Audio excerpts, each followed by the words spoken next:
Hi, it's Michelle from Movement Lesson. I just want to talk to you about that. I did start a new Facebook group.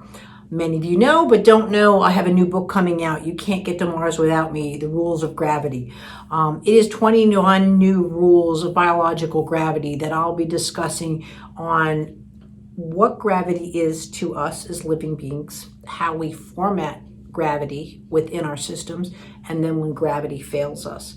A lot of people think that gravity is a pulling force. That's not how we use gravity, right? Gravity is a force that we interact with, but to interact with gravity, we oppose gravity using rotational movements, okay? Rotational movements, most people think of science is, again, rotating around an axis point. There are no linear parts of movement within the human body. What does that mean? At any point of movement, I can move around my system or within my system, but we are built for internal movement, and that is done with rotation. From the moment we are born, that is our first experience through natural childbirth, rotational movements, and this continues through all of our transitioning milestones. You might think of us standing, sitting, and walking, but to get in and out of any functional movement that keeps us alive and keeps us going, it has to be functional, is done as we oppose gravity. That is our organization, and we need to do so with rotational movements. Now, when we fail within the system, right, and that's where I come into play, Movement Lesson, we are now succumbing to gravity.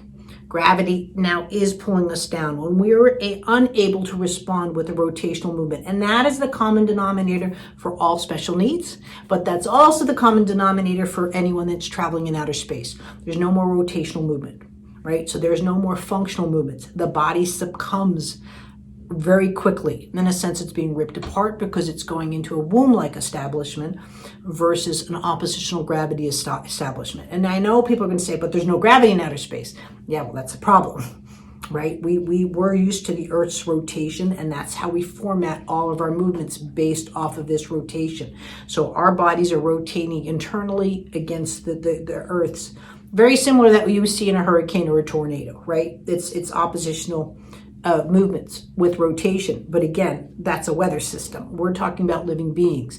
If you look at a slow-mo video of a pea plant being born from a seedling, you will see the organizations of rotation. We don't see these rotations with our human eyes because I'm, in a sense, rotating, you're rotating, and it creates, that we're being stable, in a sense.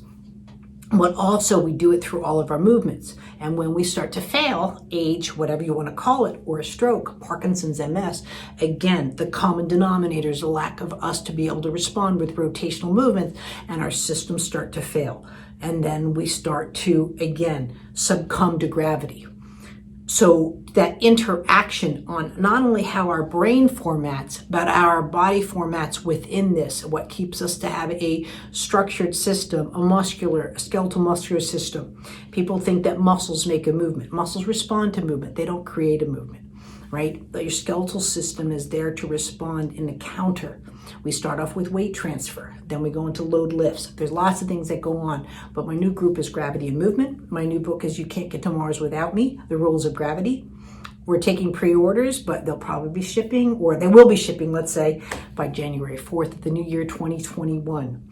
There's my podcast. There's lots you can get to. You Can't Do This Without Me is a website, because my next book is going to be You Can't Travel the Universe Without Me, but right now You Can't Get to Mars Without Me.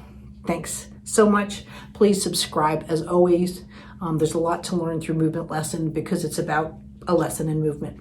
Thanks.